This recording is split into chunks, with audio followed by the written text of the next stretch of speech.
كأس العالم في أقل من دقيقة. أول ماتش كان ما بين انتر ميامي والأهلي وتعادلوا 0-0. كنا نستحق البوينت وكنا نستحق ال3 بوينت، وأنا قلت الكلام ده قبل كده في فيديو. بعد كده الفضيحة القوية طبعا 10-0. مستحيل حد كان يتصور ان النتيجة دي ممكن تحصل، أكبر نتيجة في تاريخ كأس العالم بدون منازع. بعد كده جه اكتساح باريس مسحت بقوامة اتلتيكو مدريد الارض، وده كان شيء متوقع نوعا ما، وكلنا متوقعين ان باريس يصعد متصدر واتلتيكو تاني، ولكن انها اشك اصلا ان اتلتيكو تاني.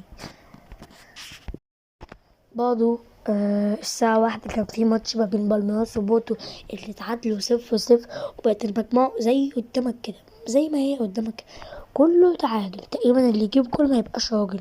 ولكن الأهلي الأول بفرق الانذارات، الأهلي هو الفريق الوحيد اللي في المجموعة دي معاه انذار واحد، بورتو 2، بالميراس 2، انتر ميامي 4، ولكن بورتو عنده أخطاء أقل من بالميراس.